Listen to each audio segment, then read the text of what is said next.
شاہ ولی اللہ نے دو قومی نظریے پہ بات کی، عبادت، morality, societal issues, culture and civilisation. اس پر ہندو اثرات بری طرح مرتب ہو چکے تھے، تو شاہ صاحب نے کہا ہندو مسلم دو الگ قومیں ہیں، اور مسلمانوں کا پہلا اولین تشخص آپ نے دیا ہے.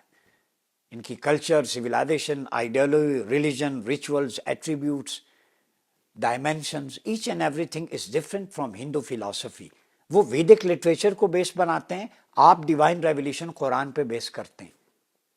تو یہ گنگا و جمنا نہیں ہے اکٹھے ملنے والا تصور، یہ مشرق اور مغرب تک کا زمین آسمان کا فرق ہے.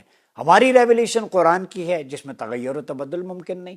ویدک لٹریچر میں امینڈمنٹ بھی ہوتی، یجر وید ہے، ایتھر وید ہے، مختلف 4 ویدک ہے، اس کا لٹریچر آپ پڑھیں، مہا بھارت ہے، بہت ساری کتابیں ان کی اور ہیں، اس میں تو اتنی الٹریشن ہو گئی ہے. یہ قرآن ہے جس کے 30 پارے اٹل ہیں، کتنا خوبصورت ہے. ہم بدلتے نہیں، ہمارا ایک ہی اصول ہے، وہ قرآن ہے.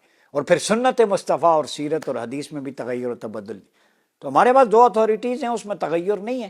تو کتنا بڑا ڈفرنس ہے کہ ہم اس کی لیگیسی کو آگے پروموٹ کرتے ہیں، اسی کی روشنی میں چلتے ہیں. اور اسی 2 قومی نظریے پہ جو شاہ ولی اللہ نے پیش کیا، پاکستان کا تصور وجود میں آیا.